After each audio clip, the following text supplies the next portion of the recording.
Nous habitons une région où les fauches ont un impact considérable sur les espèces en période de reproduction, en recherche d'abri et de nourriture. Les animaux les plus vulnérables dans notre département sont les faons de chevreuil, les poules faisanes au moment de la couvaison, ainsi que les lièvres.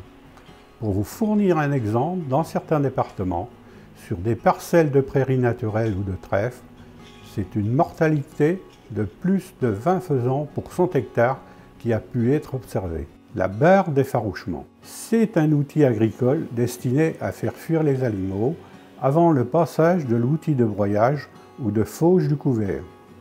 Pour une utilisation optimale, il ne faut pas rouler au-delà de 10 à 12 km/h.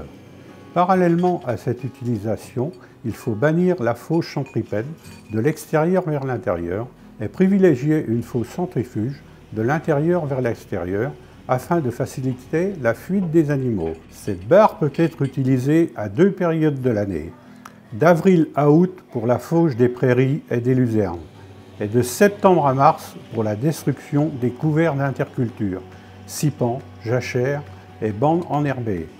Il est d'autant plus important pour l'agriculteur d'utiliser ce dispositif car il va jouer un rôle sanitaire. En effet, il va permettre d'éviter la présence de cadavres dans les aliments destinés au bétail et ainsi limiter les risques de botulisme dans les silos d'ensilage par exemple. On n'a pas investi puisque c'est la Fédération de la chasse qui nous a dotés de cet équipement. Tout simplement parce que deux choses. La première, la Fédération nous a proposé de participer à une opération de repeuplement de faisans, chose à laquelle nous avons adhéré. Alors depuis, on a plusieurs nichés tous les printemps sur l'exploitation et on avait constaté lors des travaux de fauche du printemps que voilà, il y avait des dégâts qui se faisaient sur ces nids. Et la deuxième raison, c'est aussi pour non seulement les faisans, mais aussi tout ce qui est petits chevreuils, faons. On a un territoire qui est pas mal peuplé de chevreuils et tous les ans, lors des fauches, il y avait régulièrement des animaux qui faisaient les frais, quoi. Premièrement, on n'a pas besoin d'être chasseur pour être attristé quand ce genre de phénomène se produit, hein.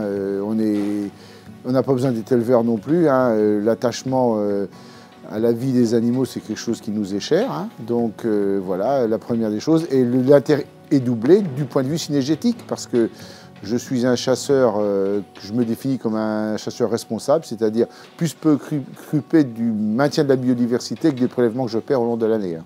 Même si on passe un petit peu de temps lors des travaux de fauchage, on est sûr d'une chose, c'est de mieux respecter la faune et deuxièmement d'éviter de confectionner un temps d'ensilage avec éventuellement des risques sanitaires pour le cheptel. Les agriculteurs gèrent la nature au quotidien et sont les premiers producteurs de biodiversité.